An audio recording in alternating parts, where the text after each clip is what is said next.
welcome to our YouTube channel ATM All Time Miracle.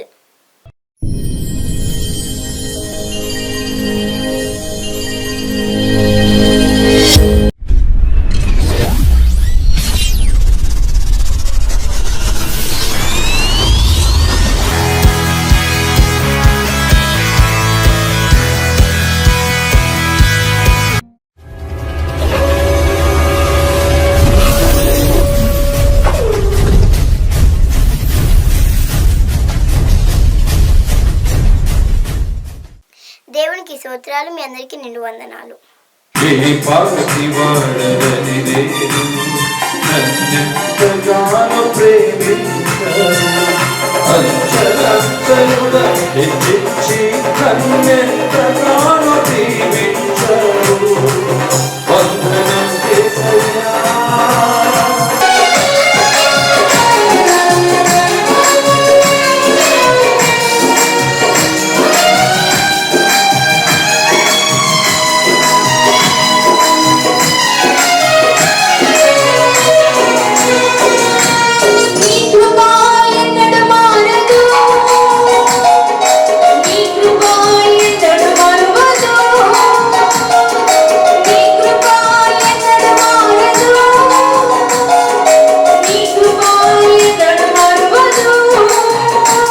నీ ప్రేమ వర్ణించుట నా వల్ల కాదయ్యా. ఎంత నుండి నీ కృపా అంతం వరకు నడిపించునే, అంతే నీ కృపా అంతం వరకు నడిపించునే, అంతే నీ కృపా కృపా కృపా కృపా యేసు నీ కృపా.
నీ ప్రేమ వర్ణించుట నా వల్ల కాదయ్యా.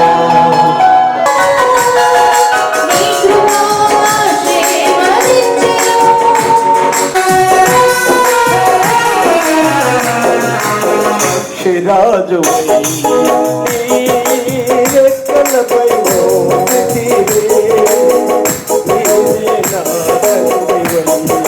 నా బాధ్యతలో భరించితివే. రెక్కలపై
నాకు చూడు నీ కృపా, నాకు చూడు నీ కృపా, నా సర్వము నీవే నా యేసయ్యా, నా సర్వము నీవే నా యేసయ్యా.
యేసయ్యానికి స్తోత్రం. ప్రభువా, మేమందరం ఇక్కడ ఎందుకు నిమిత్తమై కూడి ఉన్నామో మీకు బాటంగా తెలుసు. ఈ కార్యక్రమాన్ని ముందుకు నడిపిస్తూ మాకు సంతోషాన్ని నింపి మీకే ఘనత మహిమ ప్రభావాలు కలుగునట్లు ఆశీర్వదించమని మా ప్రభుని బట్టి యేసుక్రీస్తు నామమున అడిగి వేడుకుంటున్నాను తండ్రి. ఆమేన్. వివాహం విషయంలో అన్ని మేలు చేసిన దేవుడు. చక్కని మనమరాలను ఇచ్చిండు. మరి మా కుటుంబంలో నూతన గృహాన్ని కూడా దేవుడు మరి అక్కడ కుమార్తెని ఇచ్చిండు, కోడల్ని ఇచ్చిండు. మరి నూతన గృహాన్ని కూడా ఇవ్వడానికి దేవుని చిత్తం మా దగ్గర సాగిలపడడానికి మేమేమి చూడడం చెల్లించుకోలేము. కానీ ఆ తండ్రి అయితే మమ్మల్ని ఎంతగానో ప్రేమిస్తున్నాడు. దేవుని కొందనాలు. ఆయనకు కృతజ్ఞతలు చెల్లించటం మన ధర్మం, అది మన న్యాయం. ఒకసారి ధ్యానం చేస్తే అక్కడ చాలా చక్కని మాట ఒకటి రాయబడుతూ ఉంటుంది. చూద్దాం. గర్భఫలము యెహోవా ఇచ్చు బహుమానము అనే విషయాన్ని అక్కడ రాస్తూ ఉంటాడు. కుమారులు యెహోవా అనుగ్రహించు స్వాస్థ్యం, గర్భఫలము ఆయన ఇచ్చిన బహుమానమే. గర్భఫలం అంట దేవుడిచ్చే బహుమానం అన్నట్టు లేఖనములు తెలియజేస్తూ ఉంటున్నాయి. ప్రియమైన వాళ్ళారా, గర్భఫలము ఆయన ఇచ్చే బహుమానము. చాలా మందికి ఈ లోకంలో గర్భఫలము లేక ఎన్నో ఇబ్బందులు పడుతూ, ఎంతో కష్టములు పడుతూ, నానా పరిస్థితుల్లో కూడా వాళ్ళ ప్రయత్నాలు చేస్తూ ఉన్న గర్భఫలములు వారికి లేని పరిస్థితుల్లో కనబడుతూ ఉన్నాయి. కానీ దేవుడు తన నమ్ముకున్న వారికి గర్భఫలాన్ని ఇచ్చి ఉన్నాడు. అంటే దేవుని యొక్క ఉద్దేశం ఏంటిదంటే గర్భఫలము ఆయన ఇచ్చిన బహుమానం. ఇక్కడ కుమారులని రాసి ఉంది. అట్లానా మనకు పుట్టింది పాప కదా అని అనుకుంటుంది. ఇంగ్లీష్లో చిల్డ్రన్ ఆఫ్ గాడ్ అని రాసి ఉంటుంది. ఇద్దరు కూడా ఒకటే. ప్రియమైన వాళ్ళ ఇంకా మనకు అర్థమైనట్టుగా చూడాలంటే బైబిల్ ఉన్న వారు తీసి చూస్తే 144 కీర్తన 12 వచనం ఒకసారి చదివితే అక్కడ చాలా చక్కగా మాటలు రాయబడి ఉంటున్నది. దేవుని యొక్క పిల్లలంట తీశారమ్మా. చూడండి, మా కుమారులు తమ యవ్వన కాలమందు ఎదిగిన మొక్కల వలె ఉన్నారు. చూడండి, మా కుమార్తెలు నగరానికై చెక్కబడిన మూల కమ్మముల వలె కనబడతారు అంటున్నారు. హల్లెలూయా. మన కుమార్తెలంట మూలమును చెక్కబడిన స్తంభముల వల్ల వాళ్ళు కనబడుతున్నారంట. అంటే ఈ బిల్డింగ్ నిలబడాలంటే దీనికి ఆధారాలు ఏమున్నాయండి? పిల్లర్స్. సో ఆడపిల్లలు కూడా ఒక నగరమునకు చెక్కబడిన మూల కమ్మముల వల్ల వాళ్ళు చాలా ఇంపార్టెంట్ గా తీర్చిదిద్దుతూ అంటున్నాడు. చాలా మంది ఆడపిల్లలు పుట్టారు కదా, కొంతమంది డిసప్పాయింట్ అవుతారు, కొంతమంది ఆనందంతో దాన్ని స్వీకరిస్తారు, కొంతమందిని దేవునికి వందనాలు చెల్లిస్తారు. క్రైస్తవ బిడ్డలుగా మనం ఇప్పుడు కుమార్తె పుట్టి ఉన్నది కనుక ప్రియమైన వాళ్ళ దేవుడు కుమార్తెల గురించి ఎంతో చక్కగా రాయబడి ఉంటున్నది. నిర్గమకాండంలో 2వ అధ్యాయంలో చూస్తే అక్కడ ఒక చిన్నది కనబడుతుంది, మోషే వారి యొక్క అక్క. చాలా మంది క్రైస్తవులకు తెలిసి ఉంటుంది ఈ మాట. మోషేని ఇంకా ఎక్కువ కాలం తన తల్లిదండ్రులు భరించలేక ఇంకా వాళ్ళు జమ్ము పెట్టెలో పెట్టి పంపించేశారు. కానీ ఆ అక్క ఆ పెట్టె ఎక్కడికి వెళ్తుందో అని చూసి చూసి చూసి ఆ రాజు కుమార్తె దగ్గరికి వెళ్ళగానే అక్కడికి వెళ్ళిన తర్వాత చాలా సంతోషించి, చూడండి, ఆమెను పెంచడానికి మరి ఎవరిని పట్టుకొచ్చింది? వారి అమ్మనే పట్టుకొచ్చింది. హల్లెలూయా, హల్లెలూయా. అంటే ఈ చిన్నది ఏం చేసిందంటే ఆ జమ్ము పెట్టె ఎక్కడికైతే వెళుతుందో అక్కడ దాకా నిదానించి చూసి మోషేను కాపాడినట్టుగా అక్కడ కనబడుతుంది. కానీ మోషే ద్వారా రమారమి ఒక 20 లక్షల మంది వరకు కూడా మోషే నాయకుడిగా అయిపోయాడు. హల్లెలూయా. అంటే ఆ చిన్నది ఎలా వాడబడిందో బైబిల్ గ్రంథంలో ఇక్కడ ఉన్న ఈ చిన్నది కూడా దేవుని కృపయందును దేవుని దయందును ఆ రీతిగానే వాడబడాలని దైవజనులుగా మేము ఆమెను ఆశీర్వదిస్తూ ఉన్నాం. హల్లెలూయా, హల్లెలూయా. మరొక కుమార్తె కనబడుతుంది. 2వ రాజుల గ్రంథం 5వ అధ్యాయములో మనకు కనబడుతుంది. అక్కడ షమ్రోనులో ఉన్న ఒక కుమార్తె కనబడుతూ ఉంటుంది. ఏలియా గారి దగ్గర ఒక కుమార్తె కనబడుతుంది. ఆ నయమాన్ దగ్గర పడి ఉంటుంది ఆ కుమార్తె. ఆ దైవజనురాలతో నయమాన్ యొక్క భార్యతో చెబుతుంది, అమ్మా, వాళ్ళ ఇంటికి ఆమె చేరవచ్చింది. యుద్ధం జరిగినప్పుడు చిన్న కుమార్తె తీసుకోదండి, స్టోరీస్ మనకంతా తెలిసిందే. ఆమె అంటుంది, తన యజమానురాలతో చెబుతుంది, అమ్మా, మన యొక్క సారథి యొక్క కుష్టి రోగము పోవాలి అంటే నేను ఎరిగి ఉన్న దైవజనుని యొద్దకి ఆయన ఒక్కసారి పంపించు. ఇది బాగు చేయగలిగిన ఏకైక దేవుడు ఒక్కడే ఉన్నాడు, ఆయన యెహోవా దేవుడు, ఆయన దాసుడు అక్కడ ఉన్నాడు. ఆయన ఎలాంటి వ్యాధి గలవాడైనా కూడా ఆయన స్వస్థపరచగలడు. ఆ దేవుడు అక్కడే ఉన్నాడని తన యజమానురాలుతో చెబితే తన యజమానునితో చెప్పి ఆ యెరూషలేమును పట్టణంకు పంపించారు. అక్కడికి వెళ్ళిన తర్వాత దైవజనుడు దైవజనుడు చెప్పినట్లుగా ఆయన చేసి వచ్చి ఆయన కుష్టి రోగం అంతా కూడా శుద్ధి చేయబడింది. హల్లెలూయా. ఆయన కుష్టి రోగం శుద్ధి చేయబడింది. ఆయన యేసుక్రీస్తు ప్రభువును అంగీకరించాడు, యేసుక్రీస్తు మీద పూర్తి విశ్వాసాన్ని ఉంచాడు. ఆయనతో పాటు ఆయన కూడా కొంచెం తన కుటుంబం కూడా రక్షించబడడానికి కారణమైంది. దానికి తగిన కారణం ఏంటిదంటే అక్కడ కూడా ఒక చిన్నదే వాడబడింది. హల్లెలూయా. ఈనాడు కూడా ఈ చిన్న పాప మరి దైవ యొక్క సన్నిధిలో మనుషుల దయందును దేవుని దయందును అలాగున వర్తిల్లి ఇంకా అంతకన్నా గొప్ప పరిచర్య చేయాలని దైవజనులుగా మేము ఆమెను ఆశీర్వదిస్తూ ఉన్నాం. ఇప్పుడు వచ్చిన మన పిల్లల్ని ఎలా పెంచాలి అంటే, ప్రియమైన వాళ్ళారా, దేవుని యందు భయముతోనూ భక్తితోనూ ఆ రీతిగా పెంచాలి. మోషే ఆ చిన్న జమ్ము పెట్టల ఆ రాణికి దొరికినప్పుడు ఆ అక్క వచ్చి అంటుంది, అయ్యా, ఈమెను పెంచడానికి నేను ఒక దాదిని తీసుకొని వస్తా, ఆ దాది ఆయనను పెంచుతుంది, అది నీ కొరకే చెప్తుంది. అక్కడ రాణి కుమార్తె అంటున్నది, ఈయనని తీసుకెళ్ళి పాలిచ్చి పెంచు, నేను నీకు ఏమిస్తాను, జీతం ఇస్తాను అంటున్నాడు. ఈ చిన్న కుమార్తెను కూడా తల్లిదండ్రులు పెంచి పెద్ద చేస్తే ప్రభు దేవాతి దేవుడైన యేసుక్రీస్తు మనకి ఏమిస్తాడండి, జీతాన్ని ఇస్తాడు. హల్లెలూయా. అయితే మన పిల్లల్ని దేవుడి కోసం మనం పెంచాలి, దేవుని కోసం మోటివేషన్ చేయాలి, దేవుని కొరకే ఆయన మార్గమునందు మన పిల్లల్ని పెంచాలి. ఆయన యందు భయము భక్తి పెంచితే ఆయన మనకు ఇచ్చేది ఆశీర్వాదాలు ఇస్తాడు. ఆయన మనల్ని దీవిస్తూ ఉంటాడు, ఆయన మనల్ని ఆశీర్వదిస్తూ ఉంటాడు. కాబట్టి ప్రియమైన వాళ్ళారా, మన కూడి వచ్చిన మనం అందరిని బట్టి కూడా దేవాతి దేవునికి మహిమ కలుగును గాక. దేవుడు అంటున్నాడు, ఆ పిల్లవాడిని పెంచి పెద్ద చేస్తే నేను మీకు జీతాన్ని ఇస్తాను అంటున్నాడు. కాబట్టి పిల్లలందరినీ కూడా మనం ఎలా పెంచాలంటే దేవుని కొరకై పెంచాలి, యేసుక్రీస్తు ప్రభు కోసం. అనేకులకు నాయకుడిగా ఉండాలని, అనేకులకు దీవెనకరంగా ఉండాలని పిల్లల్ని ఆ రీతిగా పెంచి దేవుని యందు భయము భక్తి పెంచే రీతిగా ఉండాలని దేవాతి దేవుడు కోరుకుంటున్నాడు. కనుక గర్భఫలము ఆయన ఇచ్చే బహుమానము. ఈ బహుమానాన్ని మనం ఏం చేయాలండి, చాలా జాగ్రత్తగా పెడతాం. అవునా కదా? మీరు క్రికెట్లో గెలిచిన, రన్నింగ్ పోటీలో గెలిచిన, మీకు ఇంత పెద్ద కప్పు ఇచ్చారు అనుకోండి, ఎక్కడ పెడతారండి మీరు? బట్ట చుట్టూ అల్మార్లో పెడతారా? ఎక్కడ పెడతారు? ఇంట్లో కనబడంగా ఇంత పెద్ద కప్పు కనబడాలని పెడతా ఉంటారు అందరికీ. ఇది జీవం కలిగిన బహుమానం. అందరికీ కనబడేలా, అందరికీ మహిమకరంగా మన పిల్లల్ని అలాగ పెంచాలి. కనుక ఇటు మాటలు దేవుడు మన హృదయాల్లో దీవించి ఆశీర్వదించును గాక. ఆమేన్. థాంక్యూ. ఆ విన్న వాక్యాన్ని బట్టి ఆ రీతిగా ముందుకు నడిపించమని ప్రాధేయపడుతూ స్తోత్రాలు చెల్లిస్తూ యేసు నామములో ప్రార్థించి వేడుకుంటూ ఉన్నాము తండ్రి.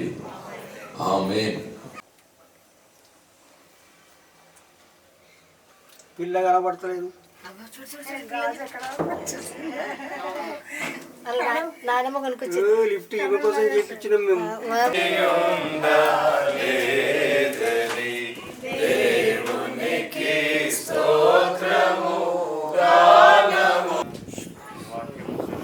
కట్టని గృహాల్లో నివసిస్తానని వాగ్దాన బిడ్డలు బట్టి నెరవేర్చిన ఇంటిలో నేను స్తుతించి కనపరిచి నేను మహిమపరిచి అనారోగ్య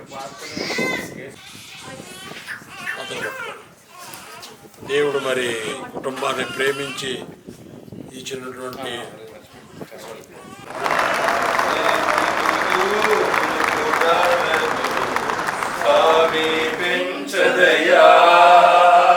ఈ దినమును బట్టి మీకు వందనాలు ప్రభా. ఇంతవరకు జరిగిన ప్రార్థన అంతట్లో ప్రభా చేయబడిన ప్రతి ప్రార్థనను మీరు ఆలకించి ఉన్నారు. తండ్రి కుమార పరిశుద్ధాత్మ నామమున పిల్ల రక్తమున ఇంటి సురక్ష. ఈ ప్రాంతంలో ఇరుగు పొరుగు వారు కూడా నేను రక్షణ నడిపించే కుటుంబంగా మార్చుకోండి ప్రభు అని స్తోత్రాలు. దీన్ని కటింగ్ చేస్తున్నాను. తండ్రి యొక్కయు కుమారుని యొక్కయు పరిశుద్ధ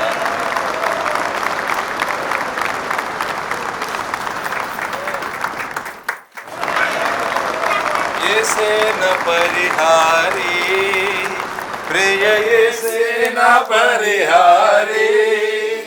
ప్రతి కార్యము జరుగుటకు కృపను చూపించండి ప్రభువా. నీకే వందనాలు చెల్లిస్తూ ఇచ్చిన ప్రార్థనని పాదాల సన్నిధికి తీసుకొస్తున్నాము తండ్రి. ఆమేన్.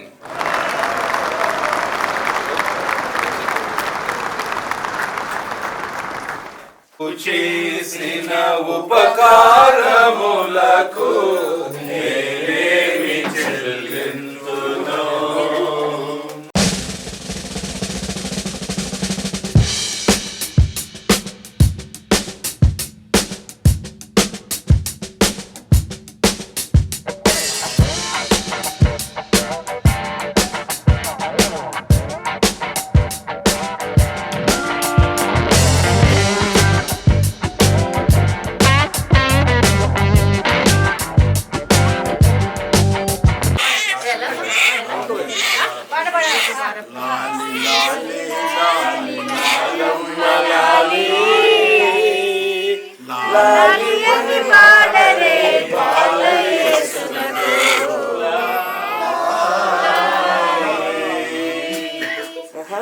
కార్యక్రమము 21వ కార్యక్రమం, అలాగే ఇల్లు ఓపెనింగ్ కార్యక్రమం అన్ని కూడా దేవునికి మహిమకరంగా మీ అందరి ప్రోత్సాహం, మీ అందరి ప్రార్థన బట్టి దేవుడు అద్భుతంగా జరిగించాడు. యేసు రక్తమే జయం, జయం, సంపూర్ణమైన విజయం కలుగును గాక. ఆమేన్, ఆమేన్, ఆమేన్.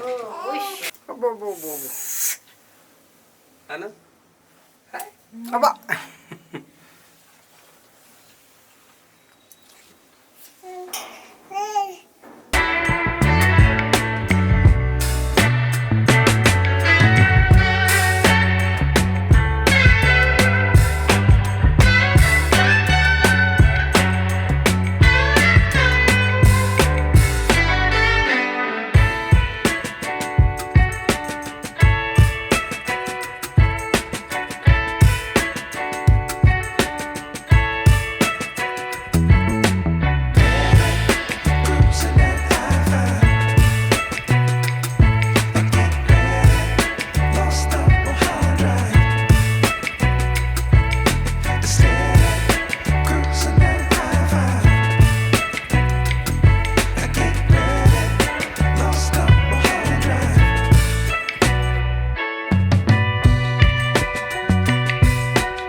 వీడియో మీకు నచ్చినట్లయితే లైక్ చేయండి, షేర్ చేయండి, కామెంట్ చేయండి. మరిన్ని వీడియోస్కై మా ఛానల్ని సబ్స్క్రైబ్ చేయండి. Our channel ATM all time miracles.